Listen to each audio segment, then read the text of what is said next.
Hello students, welcome to all of you. आज हम लोग पढ़ेंगे कंटिनेंट और ओशंस के बारे में।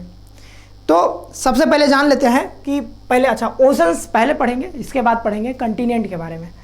तो ओशंस क्या होते हैं? ओशंस देखिए यहाँ पर, जैसे यहाँ पर पैसिफिक ओशन है, अटलांटिक ओशन है, सदर्न ओशन है, इंडियन ओशन है, पैसिफिक ओशन है।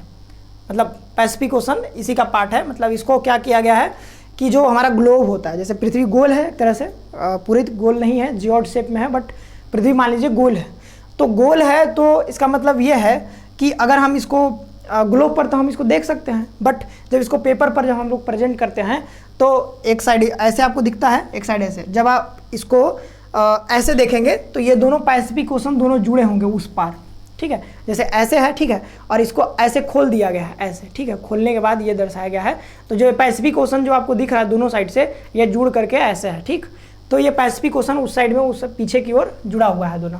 तो पैसिफिक ओशन एक ही है, दोनों तरफ है, इसलिए दोनों तरफ लिखा हुआ है। तो कुल मिलाकर के 5 महासागर हैं, यानी कि 5 ओशंस हैं। और ओशंस होते क्या हैं? ये बहुत बड़े बड़े जलाशय हैं, ठीक है, बहुत बड़ा। जैसे पैसिफिक ओशन जो है, ये पैसिफिक ओशन का जो एरिया इतना है कि सारे जो ये स्थल मंडल वाले भाग हैं, जो भी लैंड इसमें दिख रहे हैं आपको, जो भी मतलब जितने भी महाद्वीप हैं, ये सारे महाद्वीप का जो एरिया है उससे भी ज़्यादा सिर्फ पैसिफिक ओशन का एरिया है। तो आप समझ सकते हैं कितना बड़ा है। और ये जो ओशंस हैं, ये इनके द्वारा अलग किए जाते हैं। जैसे कि ये महाद्वीप जो है कंटिनेंट, तो कंटिनेंट के द्वारा ये अलग होते हैं। और उसी तरीके से अगर कंटिनेंट की बात करें तो कंटिनेंट हमारे पास हैं 7। जैसे कि ये हमारा एशिया हो गया, एशिया। इसके बाद हो गया हमारा अफ्रीका, एशिया है ये अफ्रीका है, ये उत्तरी अमेरिका है, ये दक्षिणी अमेरिका है, और ये नीचे वाला अंटार्कटिका है, यहाँ यूरोप है, और ये वाला ऑस्ट्रेलिया है। ऑस्ट्रेलिया कोई महाद्वीप नहीं है, ये खुद एक द्वीप है। और द्वीप क्या होता है? जो चारों ओर से पानी से घिरा रहता है, वाटर बॉडी से चारों तरफ से सराउंडेड होता है। कोई ऐसा लैंड बॉडी अगर है तो उसको बोलेंगे क्या? द्वीप, यानी कि आइलैंड। तो ये एक आइलैंड है। और अगर हम बात करें तो मतलब कि ऑस्ट्रेलिया कोई द्वीप कंटिनेंट नहीं है। कंटिनेंट का नाम है ओशिनिया, और ओशिनिया में चार भाग हैं उसके, जैसे कि मेलानेशिया, माइक्रोनेशिया और पॉलिनेशिया और ऑस्ट्रेलिया। तो ऑस्ट्रेलिया भी एक उसका भाग है। बट हम लोग बचपन से पढ़ते आ रहे हैं कि 7वां महाद्वीप जो सबसे छोटा महाद्वीप है वो क्या है? ऑस्ट्रेलिया। तो हम लोग अभी ऑस्ट्रेलिया ही पढ़ेंगे, ठीक है। जब आप और आगे पढ़ेंगे तो आप समझ जाएंगे, इसके बारे में ज़्यादा दिक्कत नहीं होगा।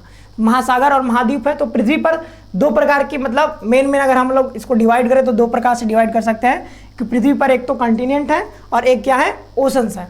तो ओशंस 5 हैं और कंटिनेंट कितने हैं? 7 हैं। तो अब हम लोग एक एक करके सभी के बारे में पढ़ेंगे। ये जो लेक्चर है इसमें बहुत सारा फैक्ट होने वाला है, ठीक है। इसमें कुछ ज़्यादा समझाने वाला नहीं है, बहुत सारा फैक्ट आपको मिलेगा। तो जल्दी से आप अपने कॉपी में इसको नोट करते चलिएगा। जैसे कि मैं बता रहा हूँ कि जैसे 29% पृथ्वी का 29% भाग पर, यानी 29% अगर इसका जो पार्ट है वो क्या है? वो कंटिनेंट है। क्या है? कंटिनेंट है, मतलब कि महाद्वीप है। मतलब महाद्वीप मतलब इस पर हम चल सकते हैं, चल फिर सकते हैं, बट जो वाटर बॉडी है उस पर तो हम लोग सीधा ऐसे चल नहीं सकते, ठीक है। तो वहाँ पर पानी है तो सीधा नहीं चल सकते, वहाँ पर नाव के द्वारा हम लोग चला जाता है, चलना पड़ेगा, ठीक है। तो ये कंटिनेंट हो गया।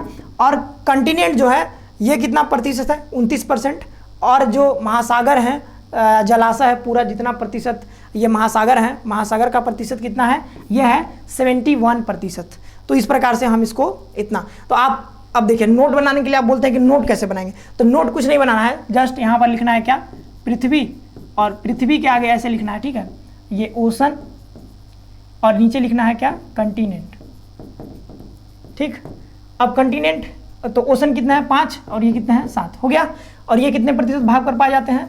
ये 71% और ये 29%। बस हो गया, एक लाइन में ये पूरा नोट हो गया कि नहीं? तो बड़े स्थलीय भूभागों को महाद्वीप तथा बड़े जलाशयों को क्या कहा जाता है? महासागर कहा जाता है। ये नोट करने की जरूरत नहीं है। आगे चलते हैं।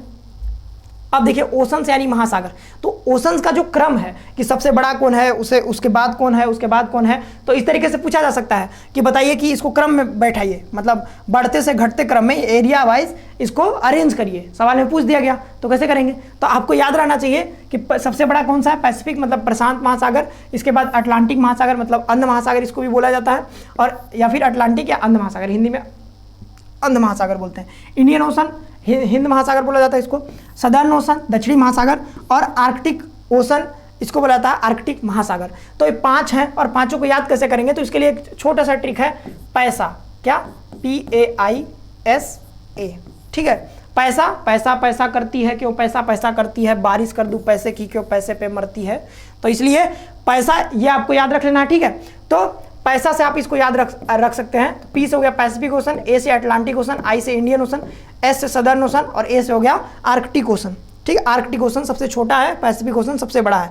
तो ये बड़े से छोटे क्रम में जा रहे हैं, ठीक है, मतलब घटते क्रम में, डिक्रीजिंग ऑर्डर में ये है। इसको नोट कर लीजिएगा, इतना हो गया, ठीक है। अब देखिए आपको ओशन को हम लोग दिखा देते हैं, ग्लोब में आप देखिए इस तरीके से दिखाई देता है।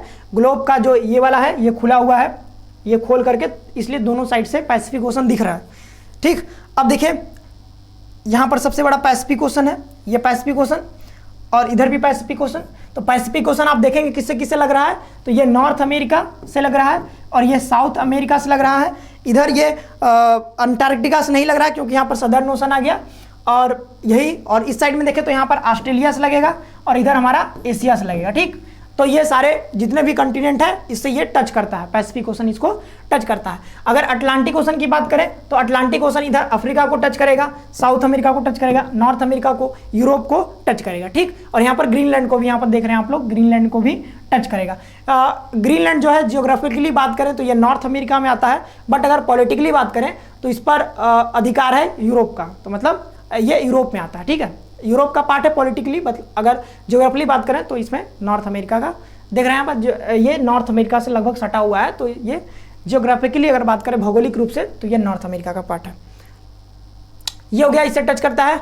और अगर इंडियन ओशन की बात करें तो ये अर्ध महासागर है। देखिए आप सिर्फ अगर ज़्यादा बात करें तो ये देखिए यहाँ पर ये क्या है, ये इक्वेटर है और इक्वेटर के लगभग इसी साइड पाया जाता है, इसलिए इसको अर्ध महासागर कहा जाता है। और बाकी महासागर जो है या तो सीधा ये सदर्न मतलब साउथ हेमिस्फीयर में है और आर्कटिक ओशन सीधा नॉर्थ हेमिस्फीयर में है। बाद बाकी दो जो है हमारे पैसिफिक ओशन और अटलांटिक ओशन, ये दोनों हेमिस्फीयर में पाए जाते हैं। तो जैसे आप लोग एक गाना सुने होंगे, 7 समुंदर पार न तेरे, तो उसमें 7 समुंदर कहाँ से आ गया, यहाँ पर तो 5 ही महासागर हम लोग पढ़ रहे हैं, लेकिन वो गाना बनाया गया 7 महासागर। तो हो सकता है 7 महासागर किस तरीके से उन लोगों ने डिवाइड किया होगा, तो उन लोगों ने ऐसे डिवाइड किया कि जैसे कि ये जो हमारा इक्वेटर है तो इसके ऊपर वाले को बोला जाता है नॉर्थ पैसिफिक ओशन और नीचे वाले को बोला जाता है साउथ पैसिफिक ओशन। उसी तरीके से ये नॉर्थ अटलांटिक ओशन और नीचे वाले को साउथ अटलांटिक ओशन। तो दो बढ़ गए, एक इंडियन ओशन हो गया और पैसिफिक ओशन में 2 बढ़ गए, मतलब 5 तो पहले थे और 2 बढ़ गए, दोनों को डिवाइड करके। तो इस तरीके से उसमें 7 ओशन था, बट यहाँ पर वो सही नहीं है, ठीक है। 5 ही महासागर है विश्व में, वो तो हम अपने मतलब स्टडी के लिए उसको हम लोग 2 भागों में बांट लेते हैं, तो उससे आपको नहीं घबराना है। सदर्न ओशन को अभी 9 महीने पहले लगभग 2021 में इसको मान्यता प्राप्त हुआ है। सदर्न ओशन को पहले ये महासागर नहीं था, इसको नहीं माना जाता था, बट अब इसको मान लिया गया है। 9 महीने पहले एक न्यूज़ भी आई थी इससे रिलेटेड सदर्न ओशन से, तो सदर्न ओशन को अब मान लिया गया, तो अब हम लोग इसको 5वां महासागर मान लेते हैं। ये आर्कटिक ओशन पहले से इसको मान्यता प्राप्त था। आर्कटिक ओशन वो पाया जाता है नॉर्थ हेमिस्फीयर में, मतलब पोल के साइड में पाया जाता है, और ये पाया जाता है 60 डिग्री, ये 60 डिग्री लाइन है, 60 डिग्री लैटिट्यूड है, अक्षांश रेखा है, और इसके इधर जो महासागर है उसको बोलते हैं सदर्न ओशन, यानी कि दक्षिणी महासागर। सारी चीज़ें नोट कर लीजिएगा, चलते हैं आगे। अब एक एक करके, इसमें बहुत ज़्यादा कुछ समझाने वाली चीज़ें नहीं है, आपको बस याद करना है सारी चीज़ें, अपने नोट बना लीजिएगा, ठीक है। ये पूरा नोट्स ही है, आप बोलते हैं कि सर नोट्स दीजिए, नोट्स कहाँ से देंगे, इसी में से नोट करना है ना, ये सारा नोट्स ही तो है। अब देखिए विश्व का सबसे बड़ा महासागर, वो अलग बात है कि अब एप्लीकेशन में नहीं है, मतलब स्क्रीनशॉट का फीचर नहीं है, तो हम क्या कर सकते हैं बताइए। विश्व का सबसे बड़ा और सबसे गहरा प्रशांत महासागर है। कई बार सवाल पूछा जाता है कि सबसे बड़ा और सबसे गहरा महासागर कौन सा है, प्रशांत महासागर। क्षेत्रफल कितना है छोड़ दीजिए, कोई मतलब नहीं है याद करने से। यह पृथ्वी के 1/3 भाग पर फैला हुआ है, और जैसा कि मैंने बताया कि ये पूरा जो कंटिनेंट है, कंटिनेंट का पूरा एरिया है, उससे भी बड़ा है इसका एरिया, अकेला इसका एरिया उससे बड़ा है पैसिफिक ओशन का। इस महासागर के पश्चिम में एशिया, तो आप लोग देख लिए होंगे कि अभी हम बताए तो पश्चिम में एशिया है, ठीक है। अभी जो पैसिफिक ओशन उधर देख रहे थे तो पश्चिम साइड में पड़ता है, इसके एशिया पड़ता है पश्चिम में, और ऑस्ट्रेलिया पड़ता है, और पूर्व में उत्तर अमेरिका, दक्षिण अमेरिका, ये तो आपको दिखाई दिए मैप में, और दक्षिण में अंटार्कटिका है, बट अंटार्कटिका को ये टच नहीं करता है। और पृथ्वी का सबसे गहरा भाग, ये बहुत जरूरी है आपको याद रखना है, मेरियाना गर्त। गर्त क्या होता है कि गर्त जैसे कि समुद्र का जो मतलब ओशन कंटिनेंट होता है, ओशनिक कंटिनेंट, यानी कि क्या बोलते हैं उसको, महासागरीय स्थल बोल सकते हैं उसको। महासागर का जो स्थल होता है नीचे का, जिसके ऊपर पानी होता है, जलाशय होता है, तो उसके अंदर एक बहुत गहरा भाग होता है, उसको ट्रेंच बोला जाता है, ट्रेंच बोला जाता है, बहुत गहराई में जाता है। तो इसका जो गहराई है वो कितना है, 11,022 मीटर है। बहुत आसानी से याद कर सकते हैं, 11 0 11 दूना 22 कर दें, ठीक है, 11 और 22, तो 11,022 मीटर है। लगभग आप देख सकते हैं कि 11,022 मीटर मतलब कि लगभग 10-11 किलोमीटर, लगभग मान सकते हैं 11 किलोमीटर। और अगर जैसे कि हम लोग हिमालय की बात करें तो हिमालय की समुद्र तल से ऊंचाई कितना है, 8,848 मीटर। तो एक बार सवाल में पूछा गया था कि बताइए कि स्थल मंडल पर स्थित सबसे ऊंचा भाग और महासागर के, मतलब पृथ्वी के एक तरह से मान सकते हैं, पृथ्वी के सबसे गहरा भाग और पृथ्वी के सबसे ऊंचा भाग, ऊंचा जो बिंदु है, वो दोनों के बीच की दूरी यानी कि डिस्टेंस कितनी है। तो डिस्टेंस ज्ञात कैसे करेंगे, जैसे 8,848 मीटर हो गया सबसे ऊंचा भाग, और 11,022 मीटर या समुद्र तल से नीचे है, तो ये 11,000 इसको 22 ये जोड़ देंगे। अब जोड़ने के बाद जितना आ जाएगा वो आप कर लीजिएगा, ठीक है। जोड़ने के बाद जितना आ जाएगा, ये तो ऐसे हम इसको गलत लिख दिए हैं, 11/22 और ये 8,848, ये दोनों जोड़ लीजिए, 8 2 10 और ये 7 4 9, तो लगभग 19.5 किलोमीटर के आसपास ये इसका पृथ्वी के सबसे ऊंची बिंदु और पृथ्वी के सबसे गहरी बिंदु, डीपेस्ट पॉइंट, दोनों का जो डिस्टेंस है, ठीक है, या अंतर बोल सकते हैं, दोनों के बीच का जो अंतर है या डिस्टेंस है वो कितना है, 19,470 मीटर, ठीक। कहीं कहीं 11,032 मीटर भी मिलता है, बट 11,022 मीटर मस्ट एक्सेप्टेड, ठीक। अब प्रशांत महासागर में स्थित सबसे गहरा जो बिंदु है, और यही पृथ्वी का सबसे गहरा बिंदु भी है, कौन सा है, मेरियाना गर्त। और प्रशांत महासागर के चारों ओर फैला ज्वालामुखी या भूकंपीय क्षेत्र को रिंग ऑफ फायर कहा जाता है, और ये भूकंप वाले टॉपिक में मैंने इसको कवर करा दिया था। और इसमें इस क्षेत्र में लगभग 75% से अधिक सक्रिय ज्वालामुखी पाए जाते हैं। तो जो जापान के आसपास है वहाँ पर बहुत सारे सक्रिय ज्वालामुखी पाया जाता है, तो ये चीज़ तो आप जानते थे, ठीक है। The words last days and debit Pacific ocean है, ठीक है, वही है। यहाँ पर सारी चीज़ें जो की पॉइंट है यहाँ पर इंग्लिश में भी लिखा हुआ है, तो आपको कोई दिक्कत नहीं होगा, एक बार आप इसको पढ़ लीजिएगा, समझाने वाला जो भी था हम इसको बता दिए हैं, ठीक है। अब आगे चलते हैं, आगे चलते हैं। तो अब इसके एक और चीज़ है कि प्रशांत महासागर में कोरल रीफ पाया जाता है। अब समझने वाली ये बात यह है कि कोरल रीफ होता क्या है। तो समुद्र में क्या होता है कि बहुत सारे जीव जंतु होते हैं, छोटे छोटे जीव जंतु होते हैं, प्रवाल होता है और मूंगा होता है, बहुत सारा चीज़ है, मछली उछली सब है। तो क्या होता है कि उसमें कैल्शियम कार्बोनेट ज़्यादा पाया जाता है, जो समुद्री जीव होते हैं उसमें कैल्शियम कार्बोनेट ज़्यादा पाया जाता है। अब वो कैल्शियम कार्बोनेट क्या होता है कि जब वो मरते हैं तो मरेंगे तो उनकी हड्डियां बच जाएंगी, ठीक है, तो हड्डियों में कैल्शियम कार्बोनेट पाया जाएगा। अब वो जो होता है उन लोगों का जो छोड़ा गया उसको बोला जाता है पॉलिप बोला जाता है। पॉलिप मतलब समुद्री जीवों का जो मरने के बाद जो उनका हड्डियां बचती हैं, हड्डियां जो उनकी बच जाती हैं उसको बोला जाता है पॉलिप। उसी को हम लोग बाद में जब क्या होता है कि जब इकट्ठा होते जाता है, एक परत एक होगा लेयर बना, फिर मरते गए, उसी में मरते गए तो उन लोगों का हड्डियाँ क्या होती हैं, इकट्ठी होती जाती हैं, और इकट्ठी हो करके एक ऊंचा बना लेता है, मतलब कि एक पठार की तरह लगने लगता है, जैसे पठार होता है उस तरीके से लगने लगता है, तो उसको बोला जाता है प्रवाल भित्ति, कोरल रीफ बोला जाता है, ठीक। और ये कोरल रीफ पाया जाता है, सबसे बड़ा कोरल रीफ पाया जाता है दुनिया का, ग्रेट बैरियर रीफ उसको बोला जाता है। और ये ग्रेट बैरियर रीफ पाया जाता है ऑस्ट्रेलिया जो है हमारा, ठीक है, ये ऑस्ट्रेलिया है। ऑस्ट्रेलिया के इधर नॉर्थ और इधर क्या है, इधर ईस्ट में, नॉर्थ ईस्ट में, ये इसके तट के अलोंग, तट के साथ साथ इधर एक कोरल रीफ पाया जाता है, इसको बोला जाता है ग्रेट बैरियर रीफ। यहाँ पर हालांकि नाम नहीं लिखा है, बट आगे कंटिनेंट जब पढ़ाएंगे तो उसमें लिखे हैं नाम। ऑस्ट्रेलिया के पूर्वी तट पर या फिर पूर्वी उत्तरी तट बोल सकते हैं, उत्तर पूर्व तट पर प्रवाल भित्तियां यानी कि मूंगे की चट्टान पाई जाती है, जिसे कोरल रीफ कहते हैं। और ये विश्व की सबसे बड़ी प्रवाल भित्ति है। ऑस्ट्रेलिया के जो इधर नॉर्थ ईस्ट में पाया जाता है, विश्व की सबसे बड़ी प्रवाल भित्ति है। ये कोरल रीफ समुद्र के भीतर स्थित जीवों द्वारा छोड़े गए कैल्शियम कार्बोनेट से बनी होती है। NCERT कक्षा 7 या 6 में ये एक बॉक्स में लिखा हुआ है बहुत अच्छे तरीके से कि कोरल रीफ क्या होता है। कार्बोनेट से बनी है, जिसमें कई प्रकार की मछलियाँ, मूंगे, शार्क, समुद्री कछुए और समुद्री स्तनधारी जीव निवास करते हैं। स्तनधारी मतलब जो बच्चे पैदा करते हैं, ठीक। तो ये सारे जीव जब मरते हैं तो उन्हीं की हड्डियाँ इकट्ठी होती रहती हैं, तो उसी के द्वारा ये कोरल रीफ का निर्माण होता है। अब coral reef are found in the east coast of Australia, और ये जो ईस्ट कोस्ट पर सबसे बड़ा जो कोरल रीफ पाया जाता है इसी का नाम क्या है, ग्रेट बैरियर रीफ।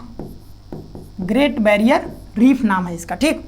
और इन्हीं को कोरल रीफ्स कहा जाता है। This is the largest coral reef, सबसे बड़ा कोरल रीफ है, ठीक। और इसमें coral reefs are made up of the calcium carbonate release by marine organisms, ठीक है, समुद्री जीवों द्वारा छोड़े गए जो कैल्शियम कार्बोनेट उसके द्वारा पाए जाते हैं। इस कई प्रकार के जैसे फिश हो गए, मूंगे हो गए, ठीक है, कोरल, शार्क, सी टर्टल्स सब मरते हैं तो इनके द्वारा ये बनता है, ठीक है। अब आगे चलते हैं, बहुत इंपॉर्टेंट था great barrier reef. Atlantic ocean के बारे में जानते हैं, तो अटलांटिक ओशन भी इंपॉर्टेंट है। अब अटलांटिक ओशन जो है किसको किसको टच करता है वो तो आप जैसे कि जो हम मैप दिखाए वहाँ से देख करके आप बता ही सकते हैं कि किसको किसको टच करता है, तो वहाँ तो दिक्कत नहीं होगा। क्षेत्रफल की दृष्टि से सब ये दूसरा है जो हम पैसा वाला ट्रिक बताया, वहाँ पर ये आपको याद भी हो गया है। इसे अंध महासागर के नाम से भी जाना जाता है, हिंदी में इसको अंध महासागर भी कहते हैं। और अटलांटिक महासागर की आकृति अंग्रेजी के एस अक्षर के समान है, जैसे कि आप देखेंगे तो लगभग इस तरीके से ये है अटलांटिक ओशन, तो लगभग ऐस आकार से मिलता है। और जो हमारा क्या बोलते हैं जो पैसिफिक ओशन है वो लगभग अगर हम लोग देखें तो उसका आकार लगभग सर्कुलर हो जाता है, ठीक है, सर्कुलर टाइप का हो जाता है, ध्यान से देख लीजिएगा, लगभग सर्कुलर रहता है। अटलांटिक महासागर का सबसे गहरा स्थान जो है वो प्यूर्टो रिको गर्त है। कौन सा है, प्यूर्टो रिको गर्त, जैसे वो मेरियाना गर्त था उसी तरीके से इसका सबसे गहरा बिंदु क्या है, प्यूर्टो रिको गर्त है। इस महासागर के उत्तर की ओर शांत एवं स्थिर जल का क्षेत्र है, जैसे 30 से 40 डिग्री अगर बात करें हम, ये जो लैटिट्यूड है 30 से 40 डिग्री में, और लगभग 70 से 75 डिग्री पश्चिम देशांतर, ठीक है, पश्चिमी देशांतर जो है इसके बीच में एक बहुत शांत जल क्षेत्र पाया जाता है, ठीक है, शांत एकदम काम क्षेत्र है, यहाँ पर कोई ज़्यादा हलचल नहीं होता है। इसके चारों ओर 3 महासागरीय धाराएं भी चलती है, एक कनारी है और 2 और हैं, एक उत्तरी विषुवतीय रेखीय जलधारा है और एक और है। तो ये तीनों इसके चारों ओर ऐसे घूमते रहते हैं, ठीक है, और ये तीनों घूमते हैं और बीच का जो क्षेत्र है वहाँ पर एक घास पाया जाता है। क्या पाया जाता है, घास, जिसको पुर्तगाली भाषा में सारगैसम की घास बोला जाता है। तो ये जो यहाँ पर जो वनस्पति पाए जाते हैं इसका कोई जड़ नहीं होता है, ये समुद्र तल पर ऐसे पाए जाते हैं और इसी को बहुत ज़्यादा मछलियाँ खाती हैं, और मछलियाँ खाती है तो वहाँ पर बहुत ज़्यादा मछली मिलता है जहाँ पर ये सारगैसम घास पाया जाता है। सारगैसम जो घास है, ग्रास है, वहाँ पर जो पाया जाता है समुद्र के ऊपर, वहाँ पर बहुत ज़्यादा इसको मछली बहुत पसंद करते हैं, इसलिए वहाँ पर मछली ज़्यादा पाया जाता है, इसलिए मछली बहुत ज़्यादा यहाँ पर व्यापार होता है मछली का, यहाँ पर मछली पकड़ा जाता है। अब अटलांटिक महासागर में है, तो पूछा जा सकता है सारगैसम सागर किस महासागर में है, तो वो अटलांटिक महासागर में है। अब अटलांटिक महासागर में तो बताइए कि अगर ये सिर्फ घास का है तो ये तो किसी मतलब किसी कंटिनेंट को या फिर किसी लैंड बॉडी को टच नहीं करता, तो मतलब ये जो सारगैसो सागर है, सारगैसो हमारा सागर है, इसका कोई तट नहीं होगा, मतलब इसका कोई कोस्ट नहीं होगा, ठीक है, इसका कोई कोस्ट नहीं होगा। कोस्ट कब बनता है, जब कोई वाटर बॉडी टच करेगा किसी स्थल भाग को, लैंड बॉडी को, तो लैंड बॉडी को ये टच नहीं करता, इसलिए उसका कोई कोस्ट भी नहीं होता है। तो इसलिए ये मतलब सारगैसो एक घास है। देखिए इस महासागर के उत्तर की ओर स्थिर जल का क्षेत्र है जिसे सारगैसो सागर कहा जाता है। सारगैसो या सारगैसम, ठीक है, पुर्तगाली भाषा है। घास एक विशेष प्रकार की समुद्री वनस्पति होती है, समुद्री वनस्पति है, ठीक है, और सारगैसो सागर चारों ओर से समुद्र से घिरा हुआ है, इसलिए इसका कोई तट नहीं है, ठीक, इसका कोई तट नहीं है। और it is the second largest, ये सब पता ही आपको। It is also known as blind ocean, अंध महासागर कहा जाता है। The shape of the Atlantic Ocean is similar to the S letter of English alphabet. The deepest point is the in the Atlantic Ocean is the Puerto Rico Trench. ये बात है, ये important है। On the north side of this ocean there is an area of calm and still water which is called Sargasso sea, और Sargasso grass है एक, जो कि हमारा special type of marine vegetation है, और इसीलिए क्योंकि ये चारों तरफ से सराउंडेड बाय वाटर है, ठीक है, सी है, इसलिए यहाँ पर कोई कोस्ट इसका नहीं है, नो कोस्ट, ठीक, कोई कोस्ट इसका नहीं है। ये हो गया, सारी चीज़ें आप हल्का हल्का नोट करते चलिएगा, इसमें बहुत ज़्यादा नोट करने की जरूरत नहीं है।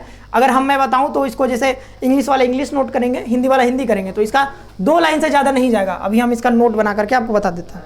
क्षेत्रफल की दृष्टि से सबसे दूसरा तो आप देख ही चुके हो, जब वहाँ पर हम ट्रिक बताए तो ये दूसरा हो चुका है, तो यहाँ पर नोट करने की दोबारा जरूरत नहीं है। इसे अंध महासागर कहते हैं, तो सीधा सीधा लिखेंगे हम अंध महासागर, एक लाइन में लिख लिए, ठीक है। अंध महासागर, कॉमा लगाएंगे तो एस लिख लेंगे, ठीक है, एस आकार, बस इतना लिख लेंगे, एस आकार हो गया। अब आगे क्या लिखेंगे, सबसे गहरा स्थान कौन सा है, तो बस लिखेंगे यहाँ गहरा बिंदु प्यूर्टो रिको गर्त, इंग्लिश वाले इंग्लिश में लिख लेंगे, ठीक है, प्यूर्टो रिको गर्त लिखेंगे।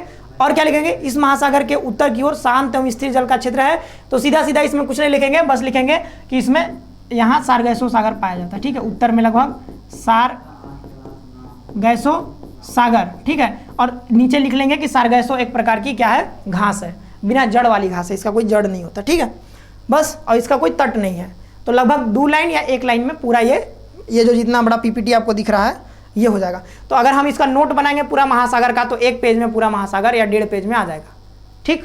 तो इसलिए आपको नोट बनाना बहुत ज़रूरी है, क्योंकि आप जैसे कि नोट हम दे देंगे, नोट्स बना करके अगर हम लोग प्रोवाइड करने लगे तो ये पूरा आपको मिलेगा। अब बताइए कि आपको अगर आप नोट करेंगे तो बस आप थोड़ा सा पढ़ के पूरा पढ़ लेंगे, मतलब 2 लाइन पढ़ेंगे, हिंद महासागर पूरा याद। अब पता चला इतना अगर हम इस पूरा नोट्स दे देते तो आपको पूरा पढ़ना पड़ जाएगा बहुत टाइम लगेगा, इसलिए अपना नोट्स बनाना बहुत ज़रूरी है। यह दुनिया का तीसरा सबसे बड़ा महासागर, यह भी याद करने की जरूरत नहीं है। यह दक्षिण एशिया, ठीक है, दक्षिण एशिया को टच करता है, इंडिया दक्षिण एशिया में आता है, साउथ एशिया में, और अफ्रीका और पश्चिम ऑस्ट्रेलिया के बीच स्थित है। इधर अफ्रीका है और उधर हमारा पूर्वी साइड में क्या है, ऑस्ट्रेलिया है, पश्चिम साइड में यानी कि वेस्ट में क्या है, अफ्रीका है। यह विश्व का एकमात्र महासागर है जिसका नाम किसी देश के नाम पर रखा गया है। हिंदुस्तान एक नाम है और हिंदुस्तान के नाम पर इसका नाम रखा गया है। हिंदुस्तान के कई सारे नाम हैं, आप लोगों को पता होगा, आर्यावर्त, इंडिया, भारत, हिंदुस्तान, और एक और नाम है, 5वां भी नाम है, हम अभी भूल रहे हैं, वो आप लोग सर्च कर लीजिएगा। इसे अर्ध महासागर कहा जाता है क्योंकि ये लगभग पाया जाता है सदर्न हेमिस्फीयर में, थोड़ा और जैसे कि और ऊपर तक भी पाया जाता है, बट लगभग मान के चले तो मोटा मोटी ये अर्ध महासागर के बराबर है, क्योंकि ये लगभग सदर्न ओशन में, सदर्न हेमिस्फीयर में पाया जाता है। हिंद महासागर का सबसे गहरा बिंदु कौन सा है, सुंडा गर्त है। कौन सा है, सुंडा गर्त, जिसे पहले जावा गर्त के भी नाम से जाना जाता था। पहले इसको जावा गर्त बोला जाता था, जावा ट्रेंच, बट अब इसको क्या बोला जाता है, डीपेस्ट पॉइंट जो है हमारा हिंद महासागर का, इंडियन ओशन का, वो क्या है, सुंडा गर्त है, यानी कि सुंडा ट्रेंच है। ये हो गया। अब इस तरीके से ये हिंद महासागर भी हमारा खत्म हो जाता है, ये तीसरा था। अब आगे चलेंगे तो आगे क्या पढ़ेंगे हम लोग, आगे पढ़ेंगे सदर्न ओशन यानी कि दक्षिणी महासागर।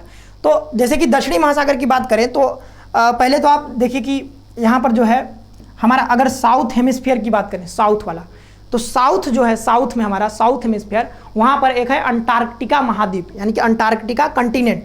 अंटार्कटिक कंटिनेंट जो है इस तरीके से लगभग ये सदर्न भाग में है, सदर्न पोल वाला साइड जो है, साउथ पोल वाला, वहाँ पर ये इस तरीके से, और इसके चारों ओर जो है एक करंट बहती है, यानी कि महासागरीय जलधारा बहती है, जिसको बोला जाता है ACC, अंटार्कटिक सर्क्यूलर करंट।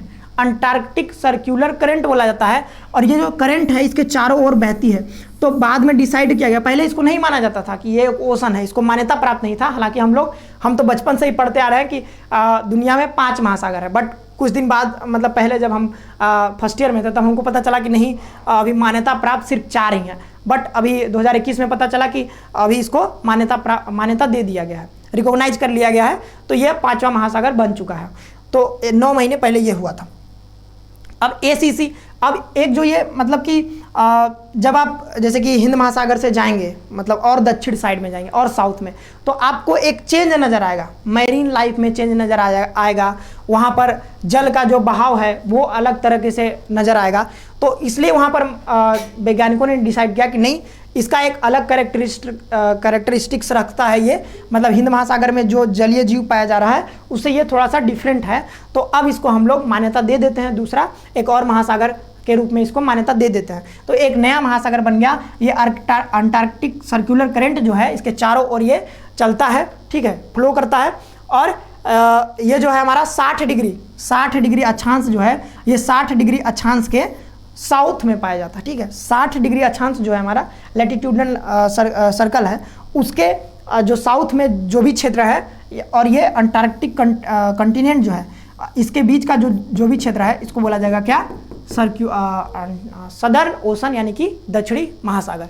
तो दक्षिणी महासागर जिसे अंटार्कटिक महासागर के रूप में भी हम लोग बोल सकते हैं, और दुनिया के दक्षिण में स्थित एक महासागर है, और इसका विस्तार 60 डिग्री दक्षिण अक्षांश के दक्षिण में है। यह संपूर्ण अंटार्कटिक महाद्वीप को घेरे हुए है। तो बहुत सिंपल सी बात है कि Southern Ocean also known as the Antarctic Ocean is an ocean located in the south of the world. It extends south of 60 degrees south latitude and surrounds the entire continent of Antarctica. बहुत simple सी बात है, ये तो एक line में पूरा note हो जाएगा, ठीक। अब चलते हैं आगे।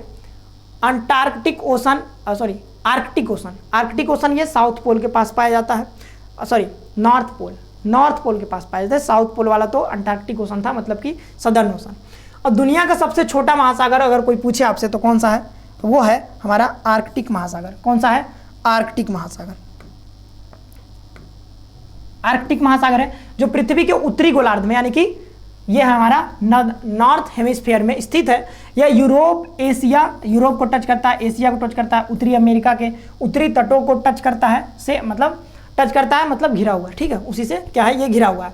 इसे छिपता हुआ यानी कि हिडन ओशन भी कहते हैं, छिपता हुआ महासागर, क्योंकि हिडन ओशन भी कहते हैं, क्योंकि यह लगभग साल भर अधिकांश समय बर्फ से क्या होता है, ढका रहता है, इसलिए इसको बोला जाता है क्या, छिपता हुआ महासागर, क्योंकि छिपा रहता है, बर्फ से छिपा रहता है। तो स्मॉलेस्ट सबसे छोटा, और यह नॉर्थ हेमिस्फीयर में है, और surrounded by northern coast of Europe, Asia and North America. ये नहीं पूछेगा आपसे उतना, ये मैप देखकर भी आपको आइडिया हो जाएगा, इतना दिक्कत नहीं है इसमें।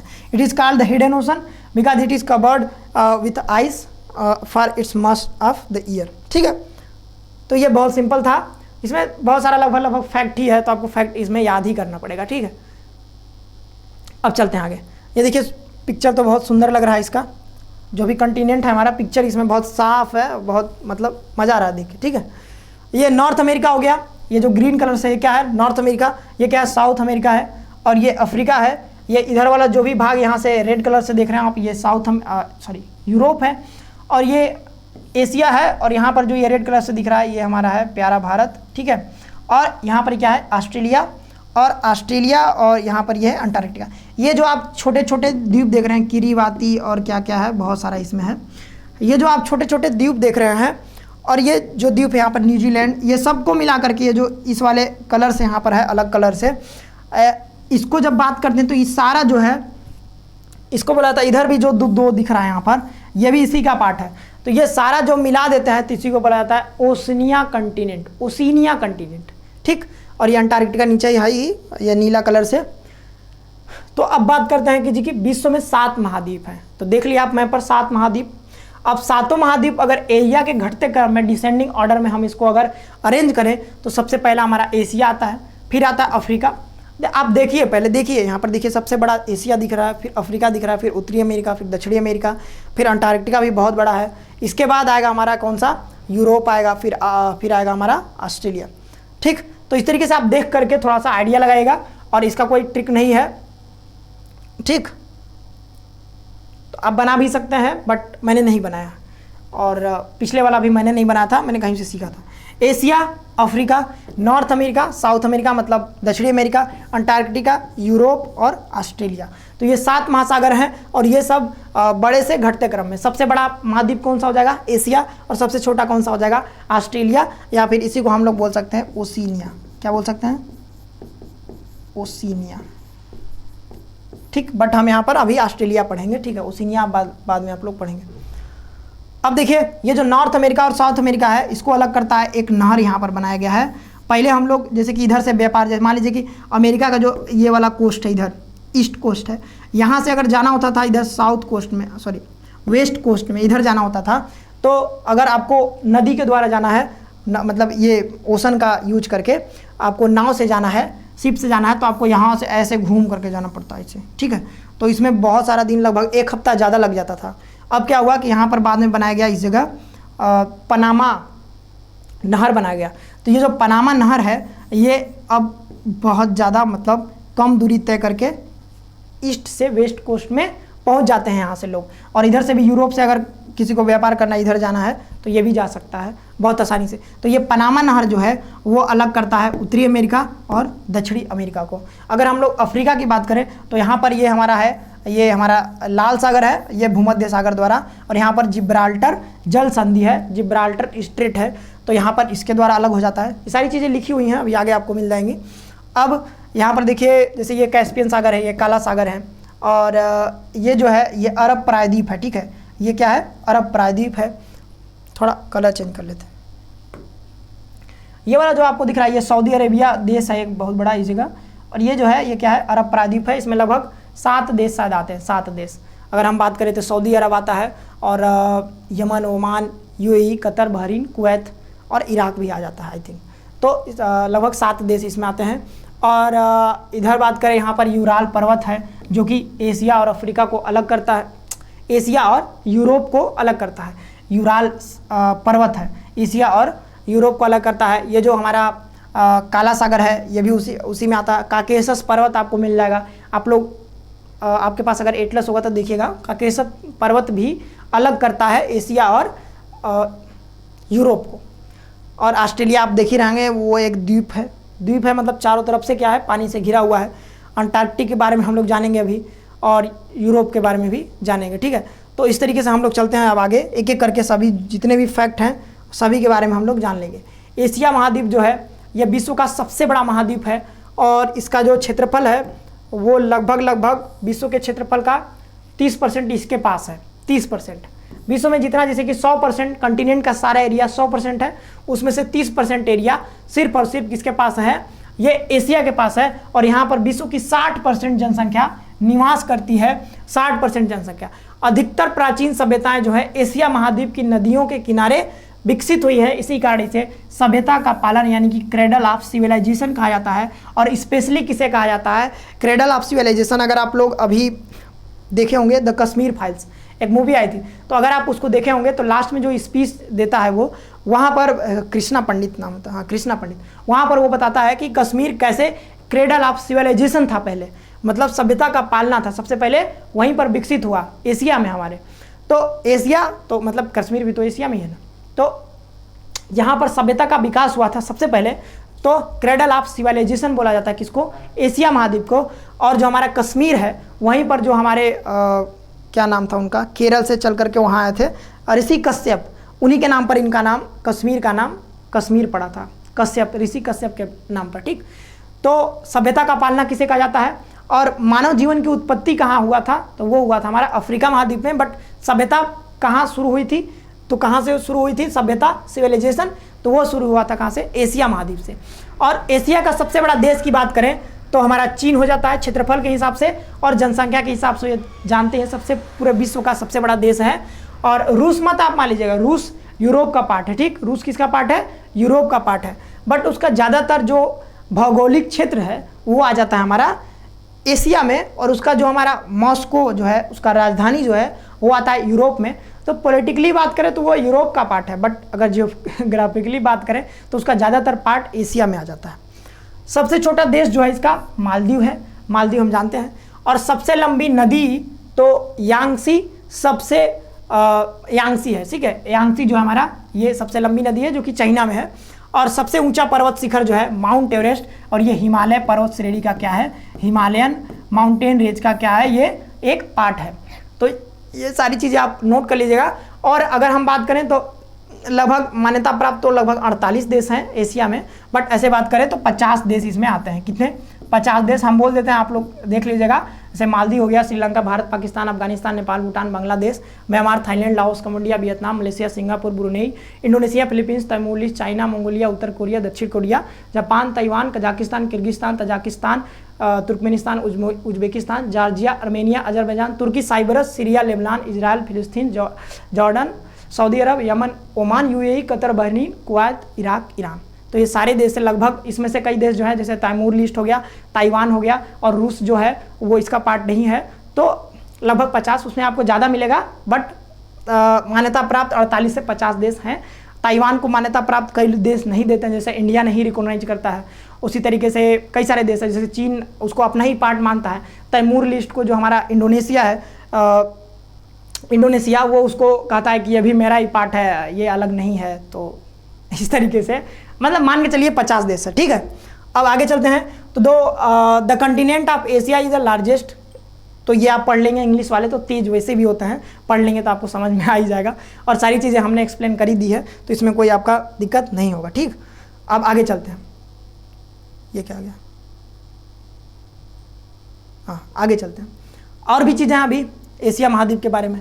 अब पश्चिम में इसके क्या है, यूराल, पश्चिम में बात करें, ठीक है। पश्चिम में, तो पश्चिम में यूराल पर्वत है। पश्चिम में कौन सा है, यूराल पर्वत। कैस्पियन सागर भी आ जाता है, कैस्पियन सागर, और काला सागर भी इसको अलग करता है। भूमध्य सागर एशिया और यूरोप की सीमा बनाती है। भूमध्य सागर एशिया और यूरोप की सीमा बनाती है, हाँ बोल सकते हैं, भूमध्य सागर भी आ जाता है। तो यूराल पर्वत जो है, यहाँ से इस तरीके से यूराल पर्वत, फिर कैस्पियन सागर, फिर काकेशस पर्वत, फिर काला सागर, फिर भूमध्य सागर। तो ये सारी जो सागर और जो पर्वत का नाम हम बता रहे हैं, ये यूरोप को एशिया से क्या करता है, सेपरेट करता है, ठीक है, अलग करता है। और लाल सागर और स्वेज नहर एशिया को अफ्रीका से अलग करता है। जो हम अभी लाल सागर आपको दिखाए थे वो अफ्रीका नीचे था, इधर फिर एशिया का पार्ट था जो हमारा सऊदी अरब था, यमन ओमान। तो वहाँ पर लाल सागर और स्वेज नहर, तो लाल सागर और स्वेज नहर आपको पता ही है कि स्वेज नहर 1869 में ये बना हुआ था। 1869 में हाँ शायद बना था, या फिर इसको मान्यता प्राप्त मिला था, हालांकि इसके बारे में मैंने लिखा है अभी, तो आपको पता चल जाएगा। तो लाल सागर और स्वेज नहर, तो स्वेज नहर जो है लाल सागर और फिर भूमध्य सागर को जोड़ता है। अब इसमें भी एक कहानी है कि लाल सागर और भूमध्य सागर, जब ये भूमध्य सागर और लाल सागर को जोड़ने वाली स्वेज नहर नहीं बनी थी, तब क्या होता था कि बहुत दिक्कत होता था आने जाने के लिए, घूम करके जाना पड़ता था यूरोप। तब फिर इसको बनाया गया, तब वहाँ पर जा करके कई घंटों का टाइम बच जाता है। यहाँ पर ये मिस्र जो है, मिस्र का इस पर अधिकार है, और मिस्र बहुत ज़्यादा चार्ज करता है, और मिस्र का पूरा इकोनॉमी जो है इसी पर टिका हुआ है, स्वेज नहर पर। तो स्वेज नहर किसको जोड़ता है, लाल सागर और भूमध्य सागर को, और ये अलग करता है एशिया से, अफ्रीका को सेपरेट करता है। अब बेरिंग जल संधि जो है एशिया को उत्तरी अमेरिका से अलग करता है। जो रूस का पार्ट है अलास्का, हाँ अलास्का ये ना, अलास्का को बेचा था, ठीक है। तो अलास्का जो है वो रूस का पार्ट है, और जो पहले मतलब पार्ट था उसका क्या बोलते हैं, सॉरी अलास्का नहीं, किसको बेचा था अभी मुझे याद नहीं आ रहा, ठीक है मुझे याद नहीं आ रहा, शायद अलास्का को बेचा था। मतलब रूस का जो इधर वाला पार्ट है, सबसे इधर वाला, ये जो रूस है इधर जो ये खरीदा हुआ था, हाँ रूस का जो पार्ट है, सॉरी अलास्का ही है, ठीक है याद आ गया। तो इधर जो हमारा अमेरिका है, ठीक है, तो अमेरिका ने इधर रूस का जो ये अलास्का वाला पार्ट है, इसको क्या खरीदा था, इसको बेच दिया था, रूस ने अमेरिका को बेच दिया था। तो अलास्का को रूस ने बेचा था, किसको, अमेरिका को। अब जो अलास्का है, तो हम क्या बता रहे थे अभी, हाँ अलास्का, और इधर जो हमारा रूस है, ये रूस, तो यहाँ पर एक जल संधि है, यानी कि स्ट्रेट है, और इस स्ट्रेट का क्या नाम है, इस जल संधि का नाम है बेरिंग जल संधि, बेरिंग स्ट्रेट। और ये एशिया को उत्तरी अमेरिका से, ये जो उत्तरी अमेरिका है, एशिया को उत्तरी अमेरिका से क्या करता है, ये हमारा सेपरेट करता है। ये अलास्का भी उत्तरी अमेरिका के ही पार्ट है, क्योंकि वो अमेरिका ने खरीदा था, तो ये अलास्का भी किसका, उत्तरी अमेरिका का पार्ट है। तो मतलब अगर बात करें तो उत्तरी अमेरिका और ये एशिया को कौन अलग करता है, ये बेरिंग जल संधि। और जल संधि क्या होता है, जल संधि कुछ नहीं होता है, जल संधि है, ठीक है, मतलब दो बड़े बड़े सागरों या फिर महासागरों को जोड़ने वाला पतला सा पानी का रास्ता, पतला सा पानी का रास्ता होता है, क्या होता है, स्ट्रेट होता है, या फिर उसको बोल सकते हैं जल संधि। तो एशिया महाद्वीप में अति प्राचीन युग के स्थलखंड, बहुत प्राचीन एंशियंट एरा के हम बोल सकते हैं कि एशिया महाद्वीप अति प्राचीन युग के स्थलखंड अंगारा लैंड, यानी कि अंगारा लैंड में रूस और चीन आ जाता है, और गोंडवाना लैंड में हमारा प्रायद्वीपीय भारत। अगर हम पेनिनसुलर इंडिया की बात करें तो ये पार्ट किसका है, ये पार्ट है गोंडवाना लैंड का, और जो हमारा रूस और चीन पार्ट है वो किसका पार्ट है, अंगारा लैंड का, किसका, अंगारा लैंड का। और ये जो हम जब हिमालय की उत्पत्ति पढ़ाएंगे, जब हम लोग पढ़ेंगे फिजियोग्राफी ऑफ इंडिया, फिजियोग्राफी जब पढ़ेंगे इंडिया की, तब वहाँ पर पढ़ेंगे हाउ हिमालय फॉर्म्ड, हिमालय कैसे बना, मतलब एक्सप्लेन हम थोड़ा सा कर देंगे बस, ठीक। तो अंगारा लैंड पार्ट, मतलब जो ऊपर वाला पार्ट था उसको बोला था अंगारा लैंड, जब टूटा था हमारा पैंजिया, तो अंगारा लैंड ऊपर को, नीचे को बोला जाता है हमारा गोंडवाना लैंड। तो गोंडवाना लैंड हमारा भारत जो है गोंडवाना लैंड का ही पार्ट था। तो ये चीज़ आप याद रखिएगा, अगर क्वेश्चन बनाया जा सकता है, इस तरीके से भी क्वेश्चन को बनाया जा सकता है। अब अरब प्रायद्वीप विश्व का सबसे बड़ा प्रायद्वीप है जो कि एशिया महाद्वीप में ही पाया जाता है, हम आपको बता रहे थे अभी मैप में। और विश्व का सर्वाधिक विस्तृत पठार जो है वो तिब्बत का पठार है। सबसे बड़ा पठार कौन सा है, प्लेटू कौन सा है, तिब्बत का पठार है, जो मध्य एशिया में, मध्य एशिया कहने का मतलब कि अगर सेंट्रल एशिया में बात करें, जहाँ पर कजाकिस्तान, किर्गिस्तान, तजाकिस्तान, तुर्कमेनिस्तान और उज्बेकिस्तान होते हैं, मध्य एशिया के पार्ट हैं 5 देश। तो ये जो मध्य एशिया के पार्ट हैं, तो लगभग मध्य एशिया बोल सकते हैं मध्य एशिया, बट ये एशिया में भी आता है, ठीक है। मध्य एशिया तो एशिया का ही पार्ट है, बट मध्य एशिया जो है उधर तक फैला हुआ है, तिब्बत में भी फैला हुआ है इधर, और हमारा जो है हमारा इधर चाइना में भी थोड़ा बहुत फैला हुआ होगा। तो इस तरीके से कुछ मध्य एशिया में, कुछ तिब्बत में फैला हुआ है। तो ये जो तिब्बत का पठार है वो प्लेटू है, वो मध्य एशिया में लगभग इतना, मध्य एशिया लिखा हुआ है बट पूरा मध्य एशिया में नहीं है, तिब्बत में ही है। तो ये कितना है, इकाई, दहाई, सैकड़ा, हजार, 10,000, लाख, 2 लाख वर्ग किलोमीटर पर ये, यानी कि 2 मिलियन मतलब 20 लाख हो जाएगा, ठीक है। तो ये 2 मिलियन नहीं होगा, ये 2 लाख ही है, बस 2 लाख है, ठीक। और 20 लाख होता तब होता 2 मिलियन वर्ग किमी क्षेत्र में विस्तृत है। और एशिया में विश्व का सबसे ऊंचा पठार जो है वो पामीर का पठार है। कौन सा, पामीर का पठार है, पामीर प्लेटो। और ये सबसे ऊंचा है पठार, सबसे ऊंचा पठार, जिसकी ऊंचाई 4875 मीटर है। और इसी कारण पामीर को विश्व की छत यानी रूफ ऑफ द वर्ल्ड कहा जाता है। और ये हो गया क्या, पामीर का जो पठार है, पामीर नॉट इसको बोला जाता है इंग्लिश में।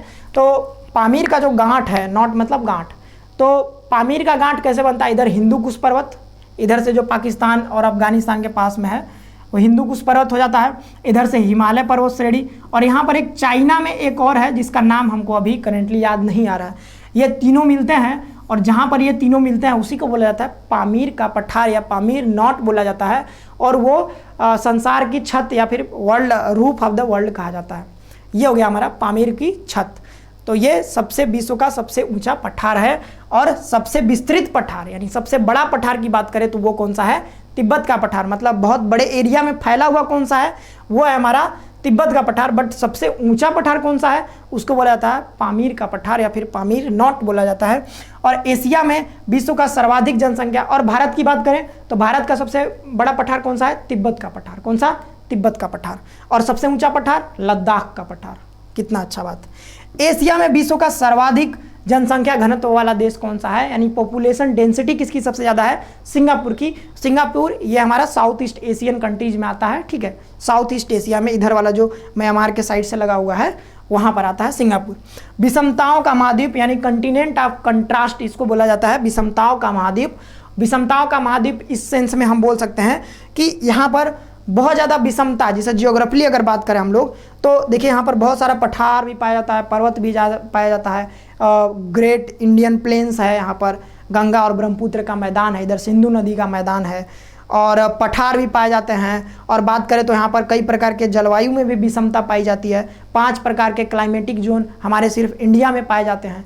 चाइना की बात करें तो चाइना में भी बहुत सारा डिफरेंसेस हैं, मतलब जियोग्राफिकली बात करें तो वहाँ पर बहुत सारा विविधता है वहाँ पर।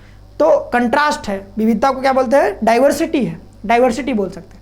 तो डाइवर्सिटी बहुत ज़्यादा है इंडिया में ही। इंडिया के सेंस में बात करें, जैसे कि केरल में जाएंगे तो आप लोग केरल में बहुत ज़्यादा, इधर जो इसका वेस्ट कोस्ट है, यह जो हमारा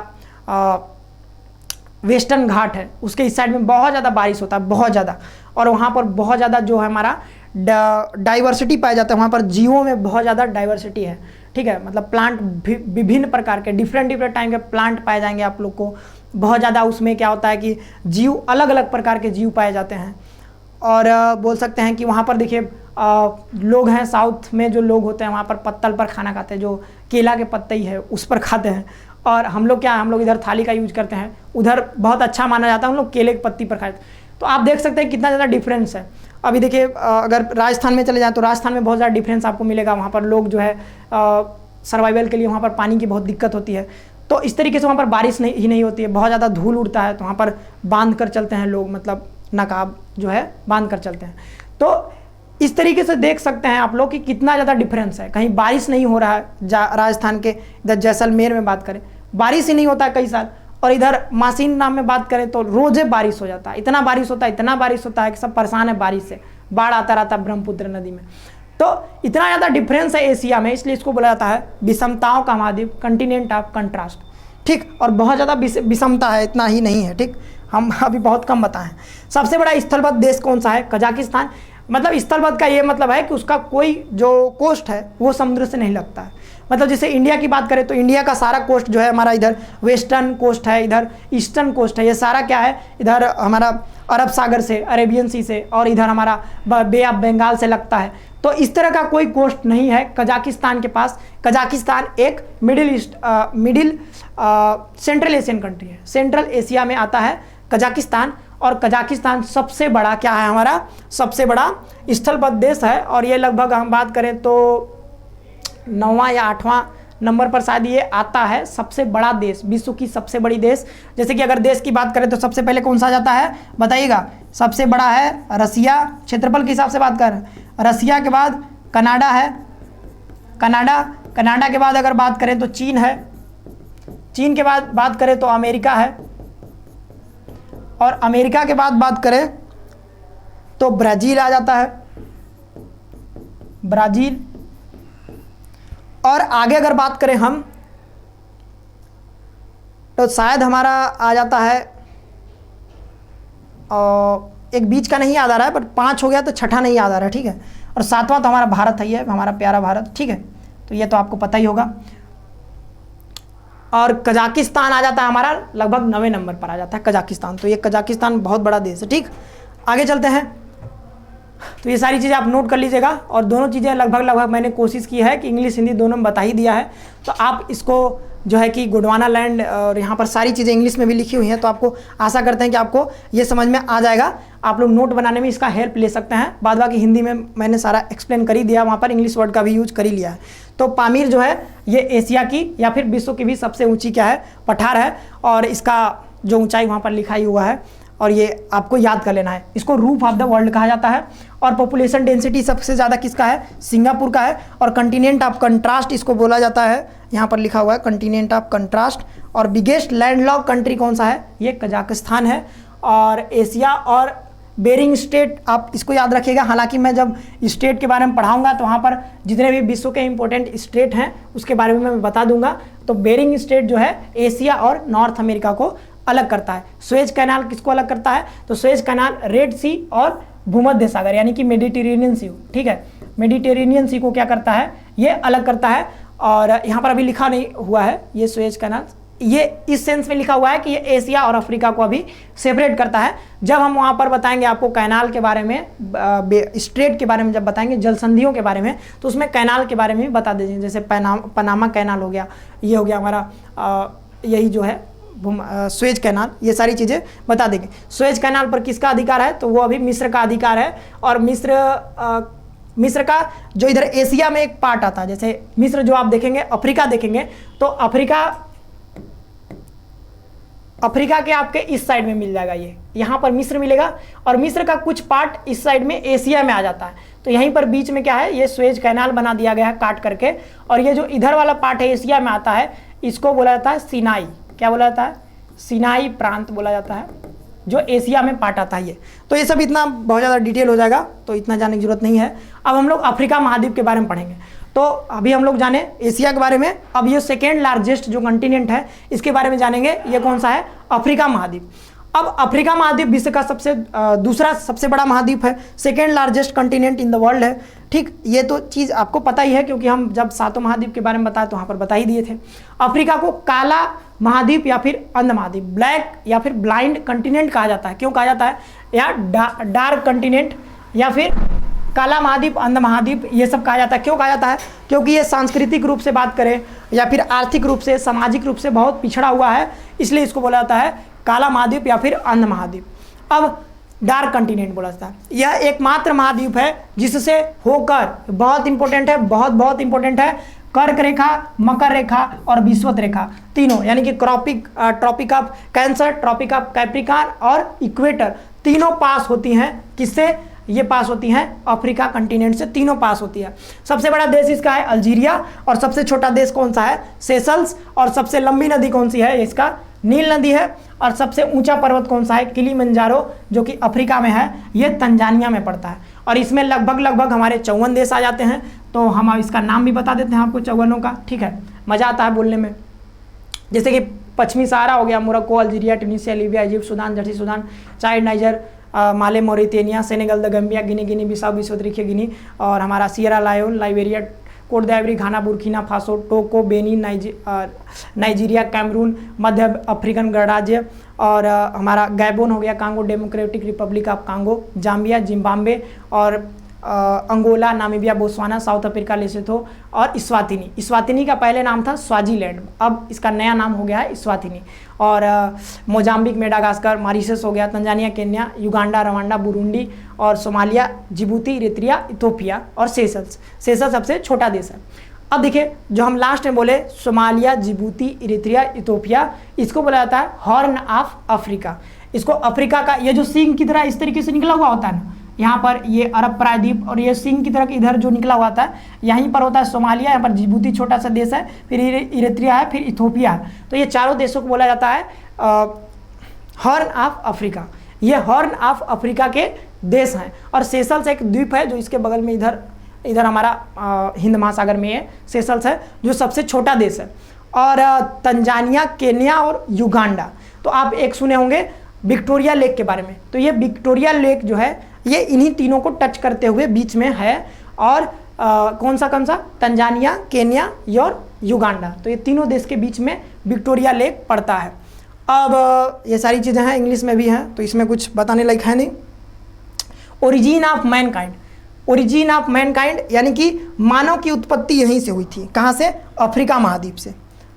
अब आगे चलते हैं, आगे और भी बहुत चीज़ें हैं पढ़ने के लिए। सारी चीज़ें जो है ये मतलब मतलब मान सकते हैं कि ये सब फैक्ट है, ठीक है। तो इसमें बहुत ज़्यादा समझाने लायक कोई चीज़ है नहीं। जिब्राल्टर जल संधि जो है यूरोप से पृथक होता है। जिब्राल्टर जल संधि द्वारा यह यूरोप से पृथक होता है।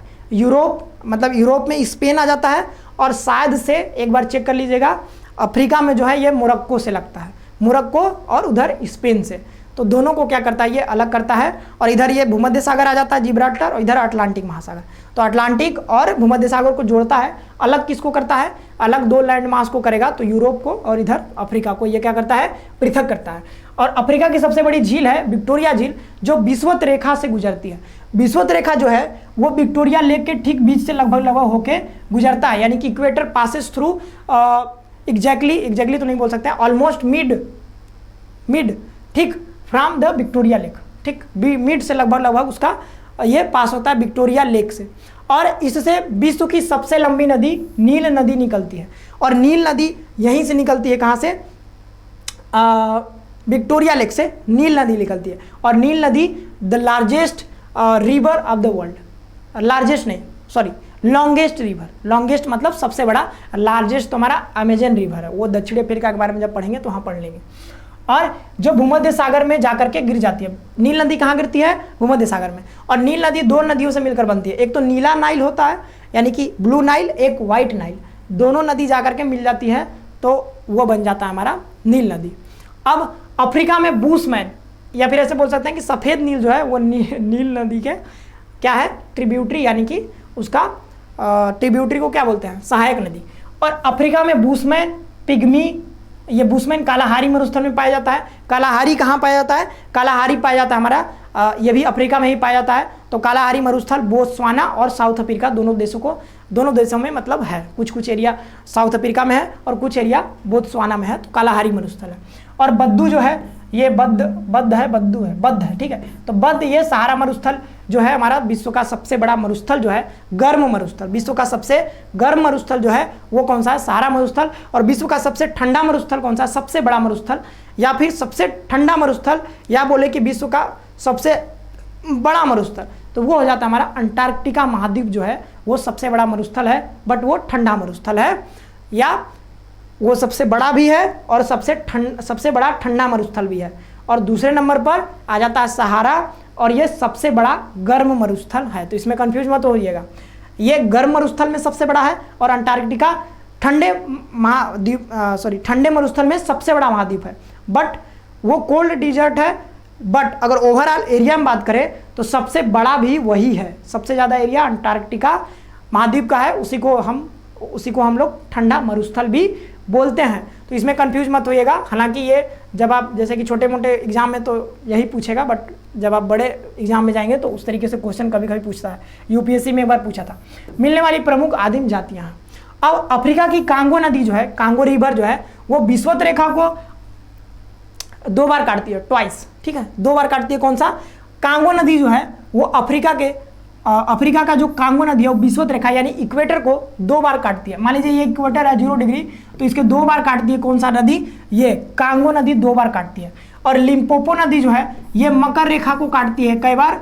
2 बार काटती है मकर रेखा को लिम्पोपो नदी, तो ये इंपॉर्टेंट है। और जो हमारा इंडिया का माही रिवर है, माही नदी ये कर्क रेखा को 2 बार काटती है, cuts the Tropic of Cancer twice, ठीक। तो इसको कर्क रेखा को 2 बार काटती है। तो ये 3 ही चीज़ों आप नोट कर लीजिएगा, 2 बार काटती है। अब इतना हो गया। अब अफ्रीका के उष्ण घास मैदान को सवाना कहा जाता है और शीतोष्ण घास के मैदान को वेल्ड कहा जाता है, और इसके बारे में हम लोग घास के मैदान में भी पढ़ेंगे।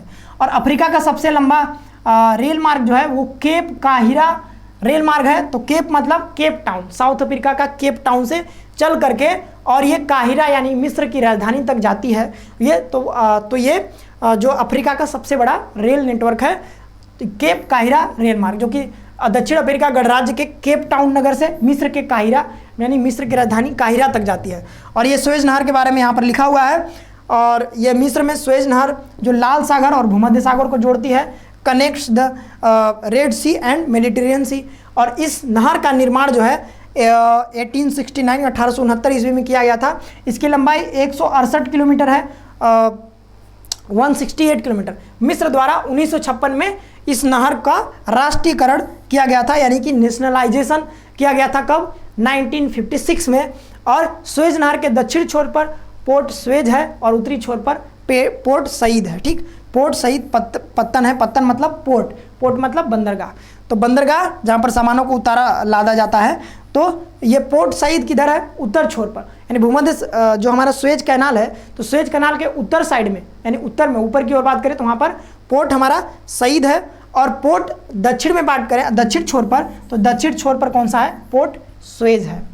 तो ये इतना तो हो गया हमारा ये इसके बारे में, यानी कि अफ्रीका के बारे में। तो ये सारी चीज़ें यहाँ पर हमारा इंग्लिश में भी लिखा हुआ है, एक बार आप लोग इसको पढ़ लीजिए, ध्यान से पूरा पढ़ लीजिए, ठीक। सारी चीज़ें वही है, की टर्म जो है उसको इंग्लिश में बोल ही दिए हैं, तो ज़्यादा दिक्कत तो आपको होगा नहीं। एक बार इसको आप लोग पढ़ लीजिएगा। ये क्या हो गया? North America.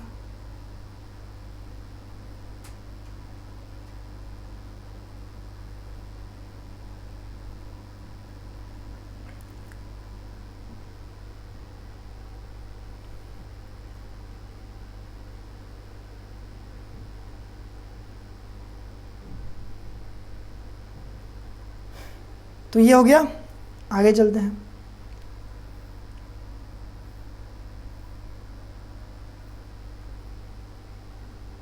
हाँ, अब और आगे है।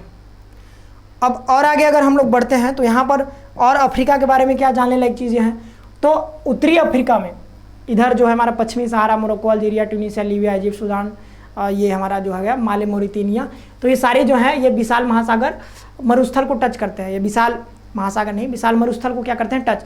और लगभग 12 देश जो है, 12 देश सहारा मरुस्थल को क्या करते हैं? टच करते हैं। लगभग 12 देश, हालांकि 11 है, बट उसमें पश्चिमी सहारा को जब हम लोग ले लेते हैं तो पश्चिमी सहारा को जो हमारा मोरक्को है वो बोलता है कि पश्चिमी सहारा मेरा ही पार्ट है। बट अगर मान के चले उसको अगर अलग देश, तो 12 देश टच करते हैं, ऐसे 11 देश टच करते हैं, बट हम लोग मान के चलेंगे 12 देश। 12 देश इसको क्या करते हैं? टच करते हैं मरुस्थल यानी सहारा मरुस्थल को। तो ये विश्व का सबसे विशाल, या फिर बोल सकते हैं विश्व का सबसे विशाल, ऐसे जनरली हम लोग छोटे मोटे एग्जाम के लिए, बट बड़े एग्जाम के लिए सबसे विशाल जो मरुस्थल यानी डिजर्ट है वो कोल्ड डिजर्ट है, और वो कौन सा है? अंटार्कटिका। बट यहाँ पर सबसे विशाल हम लोग मान के चल रहे हैं सहारा है, या फिर बोल सकते हैं कि सबसे वार्म जो गर्म है वो गर्म मरुस्थल सबसे कौन सा है, सबसे बड़ा, वो है हमारा सहारा मरुस्थल। और चाड झील इस मरुस्थल में स्थित प्रमुख झील है, जो कि चाड हम बोले थे एक देश का नाम, उसी देश में है। तो चाड झील कहाँ पर है, ये सहारा के मरुस्थल में पाया जाता है चाड झील। तो कभी आप मान लीजिए किसी को उठा करके और छोड़ दिया जाता है सहारा मरुस्थल में, तो आप क्या करेंगे, आप लोग जाइएगा, जैसे पानी की कमी हो जाएगी, आप लोग क्या करेंगे, जाएंगे खोजेंगे चाड झील। अब घूम घूम करके खोज लीजिए चाड झील, वहाँ पर जाएंगे, आपको पानी मिल जाएगा, मरुद्यान मिल जाएगा, हो सकता है कुछ खाने को भी मिल जाए, तो पानी वानी पी करके मतलब जी सकते हैं। तो पानी का, तो अगर आपको सहारा मरुस्थल में छोड़ा जाए तो कहाँ जाएंगे, चाड झील के पास चले जाएंगे। दक्षिण अफ्रीका में कालाहारी मरुस्थल भी है, और कालाहारी मरुस्थल जो है वो बोत्सवाना और दक्षिण अफ्रीका को टच करता है। ज़्यादातर पार्ट इसका आई थिंक बोत्सवाना में है। और दक्षिण अफ्रीका के जोहान्सबर्ग को, एक जोहान्सबर्ग शहर है दक्षिण अफ्रीका का, उसको बोला जाता है स्वर्ण नगर, यानी गोल्ड सिटी बोल सकते हैं। गोल्ड यहाँ पर बहुत ज़्यादा मिलता है। और किम्बरले को बोला जाता है हीरो का शहर, यानी कि डायमंड सिटी बोला जाता है किम्बरले को। स्टेनली जल प्रपात जो है वो कांगो नदी पर है। कांगो एक नदी है जो कि कांगो जो देश है वहीं पर पाया जाता है। और विक्टोरिया प्रपात, विक्टोरिया जल प्रपात का आपने नाम सुना होगा, विक्टोरिया वाटरफॉल का। तो विक्टोरिया वाटरफॉल कौन सा है, जाम्बेजी नदी पर है, जाम्बेजी नदी पर है, जाम्बेजी नदी पर, ठीक। तो जाम्बेजी नदी पर कौन सा है, विक्टोरिया प्रपात है, ठीक। अब हो गया नील नदी, और नील नदी का उद्गम विक्टोरिया झील है, ये बता दिए थे। कहाँ से ओरिजिनेट होता है, इसका ओरिजिन कहाँ से है, तो ये विक्टोरिया लेक से होता है, नाइल रिवर का। आसवान बांध कहाँ पर है, आसवान बांध हमारा है नाइल रिवर पर बना हुआ एक बांध है आसवान बांध, ये कई बार परीक्षा में पूछता है, आसवान डैम। और मध्य अफ्रीका में बहने वाली जायरे नदी भारी मात्रा में जल, अफ्रीका की नदियों में सबसे अधिक जल बहा कर ले जाती है।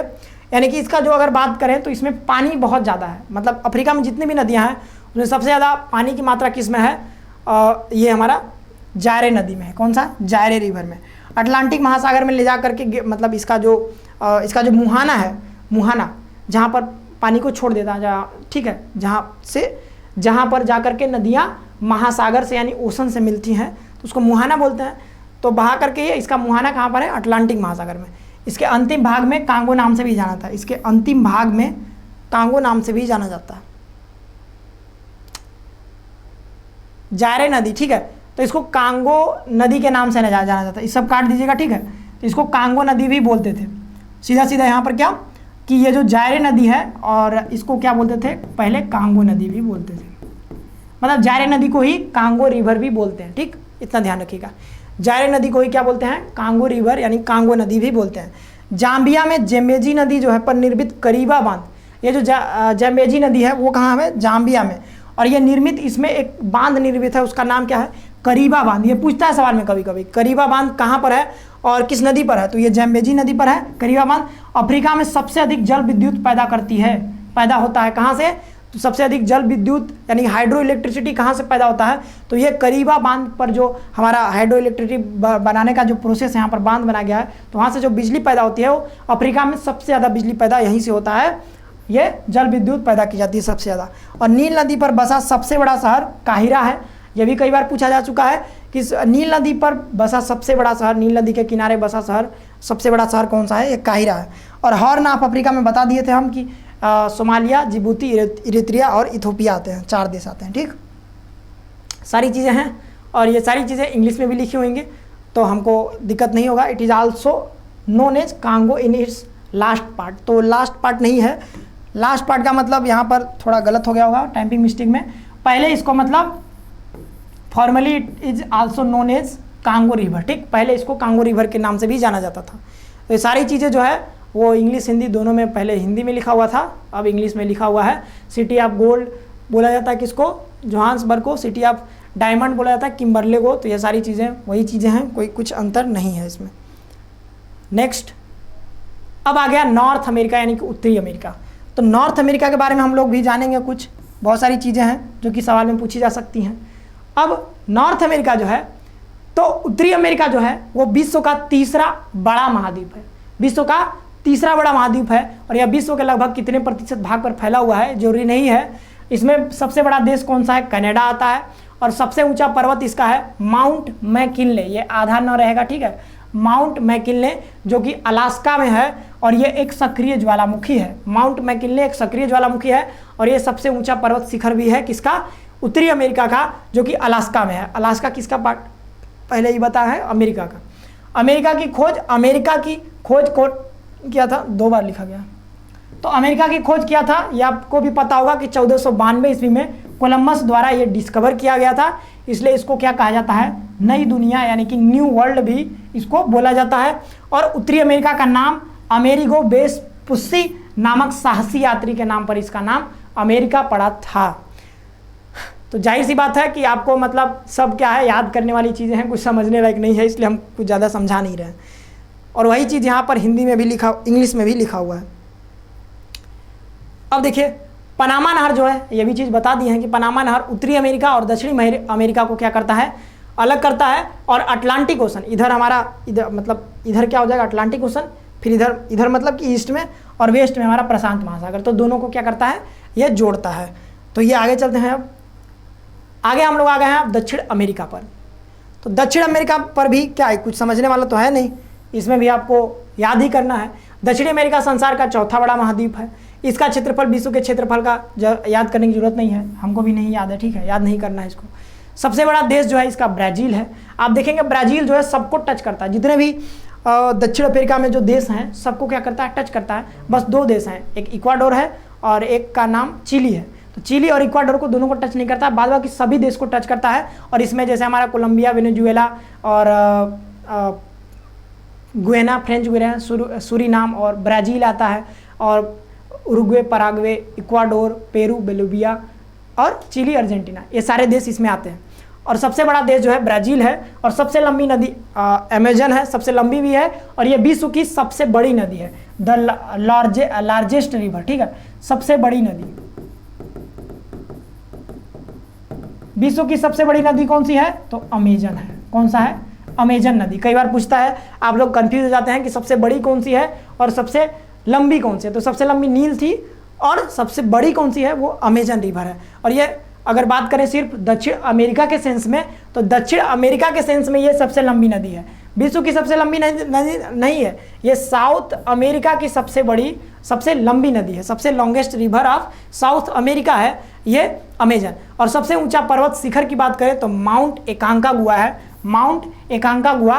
और यहाँ की अगर बात करें माउंटेन रेंज की, तो एंडीज जो है नॉर्थ अमेरिका में, रॉकीज जो था वो रॉकीज पर्वतमाला जो था वो सबसे बड़ी पर्वतमाला थी।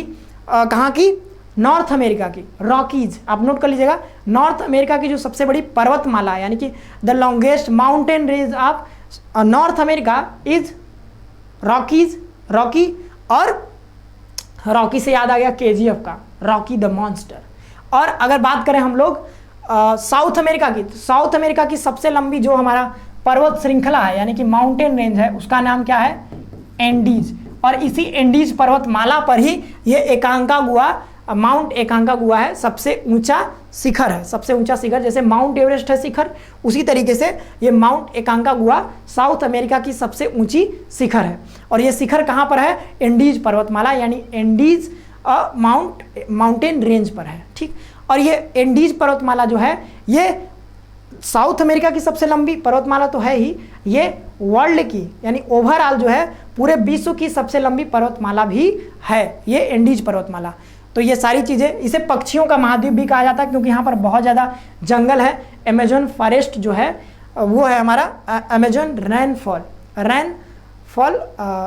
फॉरेस्ट, अमेजन रेन फॉरेस्ट जो इक्वेटोरियल रेन फॉरेस्ट होता है वो अमेजन में बहुत ज़्यादा पाया जाता है। बहुत ज़्यादा बारिश होता है तो बहुत ज़्यादा यहाँ पर पक्षियाँ भी पाई जाती हैं, इसको पक्षियों का महाद्वीप भी कहा जाता है, याद रखिएगा। सारी चीज़ें यहाँ पर इंग्लिश में भी एक्सप्लेन की हुई हैं, ठीक। आगे चलते हैं, अंटार्कटिका आ गए। अंटार्कटिका 5वां सबसे बड़ा महाद्वीप है। अंटार्कटिका कौन सा, 5वां सबसे बड़ा महाद्वीप है। और यह पूरी तरीके से बर्फ से ढका है, लगभग 98% भाग इसका पूरा बर्फ से ही ढका रहता है। और इसे श्वेत महाद्वीप भी कहा जाता है, व्हाइट कंटिनेंट कहा जाता है इसको, श्वेत महाद्वीप, क्योंकि ये बर्फ से ढका रहता है। और विज्ञान के लिए समर्पित महाद्वीप भी कहते हैं। यहाँ पर बहुत सारा खोजबीन चल रहा है, ठीक, बहुत सारा खोजबीन चल रहा है अभी तक। बर्फ में बहुत सारा वहाँ पर वैज्ञानिक हैं, ठीक है। दक्षिण गंगोत्री नाम का भारत का एक जो स्टेशन वहाँ पर बनाया गया है, ठीक, जहाँ पर हम लोग के भारत के वैज्ञानिक लोग रहते हैं वहाँ पर। तो वहाँ पर रिसर्च करते रहते हैं जीवों पर, किस तरीके से क्लाइमेट में चेंज आ रहा है। जैसे कि क्लाइमेट चेंज बहुत सेंसिटिव टॉपिक है और क्लाइमेट चेंज का सबसे ज़्यादा ऑब्जर्वेशन जो आसानी से किया जा सकता है वो हमारा साउथ रीजन या फिर नॉर्थ रीजन में आसानी से किया जा सकता है, क्योंकि वहाँ पर चेंजेस जो है वो जैसे ग्लोबल वार्मिंग होगा तो बर्फ़ बहुत जल्दी पिघलेगा, तो वहाँ पर ज़्यादा जल्दी तरीके से वहाँ पर चेंजेज आता है, इसीलिए वहाँ पर रिसर्च किया जा रहा है। तो इसलिए इसको विज्ञान के लिए समर्पित कंटिनेंट भी कहा जा सकता है। यह महाद्वीप दक्षिणी महासागर से घिरा है, यह बता दिए हैं।